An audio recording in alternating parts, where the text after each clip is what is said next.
আসসালামু আলাইকুম প্রিয়জনেরা, কেমন আছো সবাই? শুভ দুপুর সবাইকে। সবার জন্য আজকে আমি অনেকগুলো মজাদার ভর্তার রেসিপি নিয়ে চলে এলাম।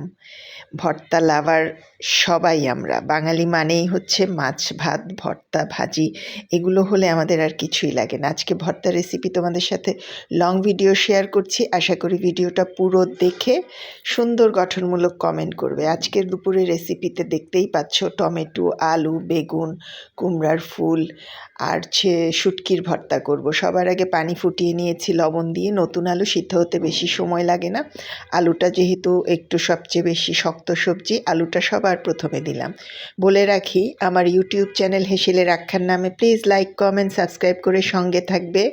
ফেসবুক পেজটা এখনও এতটুকুন দেখে লাইক যদি না দিয়ে থাকো, লাইক ফলো দিয়ে সাথে থাকো প্রিয়জনেরা।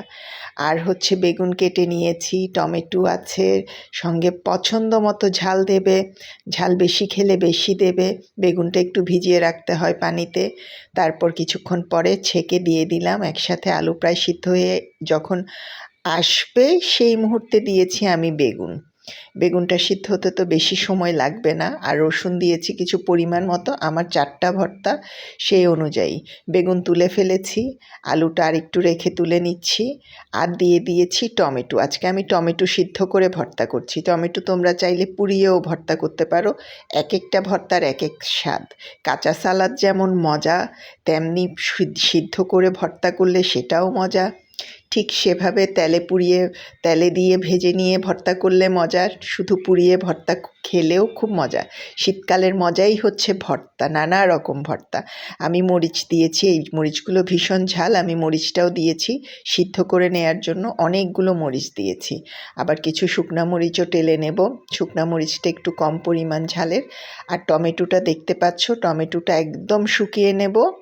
সেটা হচ্ছে পানিটার মধ্যে টমেটোটা শুকিয়ে নেব। আমি কিন্তু পানিতে লবণ দিয়েছিলাম, সেজন্য যখন ভর্তা বানাবো একটু বুঝে, পরিমাণ মতো বুঝে লবণ দেব। এই যে শুকনো মরিচও টেলে নিয়েছি, আমার কাঁচামরিচ সিদ্ধগুলোও রয়েছে, তারপরে হচ্ছে বেগুন সিদ্ধ। মোটামুটি আমি সব কিছু নিয়ে বসেছি আজকের আয়োজনে ভর্তা বানানোর জন্য। আলুগুলো এখন ছিলে নিব। যেহেতু আজকে লং ভিডিও, আবারও অনুরোধ রইল যে না দেখে কেউ কমেন্ট করবে না। একটু ভিডিওটা দেখে যদি কমেন্ট করো অনেক ভালো লাগে। সাথে থাকলে সাথে পাবে। Let's go together. তারপরে দেখো, বেগুনও ছিলে নিয়েছি, টমেটো খোসাগুলো ফেলে দিয়েছি পরিষ্কার করে, পেঁয়াজ, ধনেপাতা, কাঁচামরিচ আর হচ্ছে আচারের তেল। এটা হচ্ছে মরিচের আচারের তেল। আমি মরিচের আচার করে বেশি করে তেল দিয়ে রাখি আচারের মধ্যে। সেই আচারের তেলটা আমি ভর্তার মধ্যে ব্যবহার করি। ভীষণ মজা হয়। এটা যে কী পরিমাণ মজা হয়, যারা খাও তারা বলতে পারবে। আচারের তেলের একটা আলাদা ফ্লেভার আছে। তো কোনো কিছুই আসলে অতিরিক্ত খাওয়া ভালো না, বাট একটু একটু তো খাওয়া লাগে। আলু ভর্তাটা হয়ে গেছে, আমি লবণ দিয়েছিলাম দেখাতে ভুলে গেছি। এখন আলু ভর্তাটা মেখে তুলে নিচ্ছি। একটা একটা করে সব ভর্তা বানিয়ে নেব। আর বলতে ভুলে গেছি, আমি ভিডিও করিনি সেভাবে, শীতল শুটকিও, যেটাকে আমরা ফাইসা শুটকি বলি, সেই শুটকিটারও ভর্তা আজকে হবে। তো আলু ভর্তা করার পরে করে নিচ্ছি বেগুনের ভর্তা। দেখো কি মজাদার! বেগুন তো এই শীতের মধ্যে বেগুন সবজিটা আমার ভীষণ প্রিয়। ভাজি করি, ভর্তা করি, শুটকি দিয়ে রান্না করি, তারপরে এটাকে কী বলে, খাইসা দিয়ে রান্না করি, যেটাকে তোমরা সিমের বিচি বলো, আমরা বলি খাইসা। খুবই মজা। আলুতে কিন্তু পেঁয়াজ দিয়েছিলাম, ভিডিও করতে ভুলে গেছি। তো যেটা হয়, আমরা যারা রান্নার, আমাদের যাদের পেজ আছে, আমরা কি করি, আমরা হচ্ছে কি মানে চেষ্টা করি যে ভিডিওগুলো একটু সুন্দর করে করতে, তোমাদেরকে উপহার দিতে। ভিডিওগুলো তোমাদের জন্য খাটনি করে করি। তো তোমরা যদি দেখে একটা সুন্দর করে গঠনমূলক কমেন্ট করো না, ভীষণ মনটা ভালো হয়ে যায়।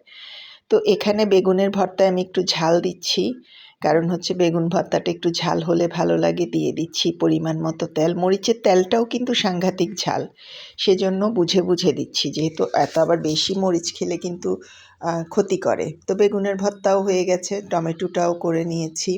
টমেটোটা পুড়িয়ে একদম মানে পানি শুকিয়ে মোটামুটি পানি টেনে তারপরে নিয়েছি। তো টমেটোর ভর্তাটা আমার এই শীতে ভীষণ ভাল লাগে। চাটনির মতো যে কোনো কিছু দিয়ে খাওয়া যায়। ফ্লেভারটাই ভীষণ রকমের মজা। তো দেখতে পাচ্ছ আরও কিছু রয়ে গিয়েছিল খোসা, যেহেতু ছোট দেশি টক টক টমেটো এগুলো। তো আমি ধনেপাতা, পেঁয়াজ, কাঁচামরিচ সব কিছু দিয়ে ভালো করে বানিয়ে দিচ্ছি, শুকনা মরিচও দিয়েছি।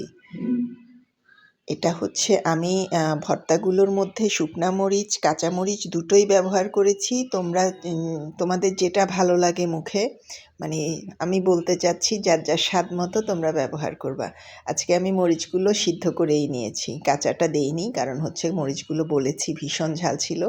আর এভাবেও করে দেখো কি যে মজা হয়। তো আমার টমেটোর ভর্তাও মোটামুটি রেডি। আর ধনেপাতা ছাড়া তো হয় না, প্রতিটা ভর্তাতেই ধনেপাতা দেয়া হয়েছে। ইয়ামি ইয়ামি ভর্তাগুলো তোমাদের কেমন লাগছে জানাবে। 3টা ভর্তা হলো, 3টা ভর্তার রেসিপি তোমাদের সাথে শেয়ার করে ফেললাম। আর রয়ে গেছে আরেকটা। তো এই টমেটোর চাটনিটা যে মানে বিশেষ করে চিতই পিঠা, রুটি, পরোটা এগুলোর সাথেও ভীষণ ভাল লাগে, গরুর মাংস, মুরগির মাংস। আর আসলে এরকম ভর্তা ভাজি হলে গরম ভাত এমনিই খাওয়া যায়। তো ভর্তা পাগল যারা আছো, ভর্তা লাভার যারা আছো, তারা কিন্তু সুন্দর একটা গঠনমূলক কমেন্ট করবে। আমার টমেটো ভর্তাও ডান করে হয়ে গেল। দেখতে পাচ্ছ কি সুন্দর ইয়ামি ইয়ামি। এই যে আমি ভিডিওটা যখন আমি এডিট করছি তখনও আমার জিভে জল চলে এসছে, এত মজা হয়েছিল ভর্তাগুলো। তো দেখো এরপরে কি হবে বলো তো। এরপরে হয়েছে আমার শুটকির ভর্তা। শুটকি হচ্ছে ফাইসা শুটকি। ফাইসা শুটকি কে কে চিনো জানিও, আমি আগে চিনতাম না, এখন মোটামুটি চিনি। একটু গুছিয়ে সাজিয়ে পরিবেশনের জন্য রেডি করলাম। তো এখন হচ্ছে দিয়ে দিব শুটকিগুলো, যেটা আমি ভিডিওতে দেখাতে ভুলে গেছি। ফাইসা শুটকিটাও সরিষার তেলে একদম মুচমুচে করে টেলে নিয়েছি। এবং এই শুটকির ভর্তাটাও কিন্তু আমি ভীষণ ঝাল করে বানাবো। শুটকির ভর্তা একটু ঝাল ভালো লাগে। আর হচ্ছে রসুন রেখেছি শুটকির জন্য, এটাকে বলি পাতা, অনেকে বলে বাঁশপাতা শুটকি, পাতা শুটকি। সামুদ্রিক একটা মাছ, শুটকি মাছ ভীষণ কাটা, সেজন্য মুচমুচে করে নিতে হয়। তো মরিচ দিলাম, মরিচ, কাঁচামরিচ, শুকনো মরিচ দুটোই দিয়েছি, পেঁয়াজ, রসুন, ধনেপাতা। ব্যাস, যেহেতু মুচমুচে ভর্তা বানাতে বেশি সময় লাগেনি, এটাতে একটু তেল বেশি দিব, কারণ এই ভর্তাটা একটু ঝাল ভাল লাগে। সেই মানে হেভি টেস্টি একটা শুটকির ভর্তা। বলো আর কিছু লাগে? দুপুরে যদি গরম গরম ভাতের সাথে এরকম মজাদার সব ভর্তার আইটেম টেবিলে থাকে, ভাত কিন্তু 2 প্লেট বেশি খাবে। তাই ভাত চড়াতে এই ভর্তার যেদিন নিয়ত করবা, ভাত একটু বেশিই রান্না করে ফেলো প্রিয় বন্ধুরা, তাহলে খেয়ে মজা পাবে। তো আমার ভর্তা সব রেডি। এখন বলো যেটাতে ভর্তা বানালাম কেমন হলো ভর্তাগুলা? সো ইয়ামি হয়েছে না? সেই লোভনীয়। এটা শুটকির ভর্তা, টমেটোর ভর্তাটা দেখালাম, বেগুনের ভর্তা আর আলুর ভর্তা। প্রত্যেকটা ভর্তা যে এত টেস্টি। আর যেটায় ভর্তা বানালাম সেটা কি এমনি রেখে দেয়া যায়? এই পাটায় বা এরকম বাটুনিতে, যেটাতে ভর্তা বাটুনিতে ভাত খায়নি এমন কেউ আছো নাকি? আমার তো ভীষণ পছন্দ। ভালো থেকো সবাই, সাথে থেকো। আল্লাহ হাফেজ।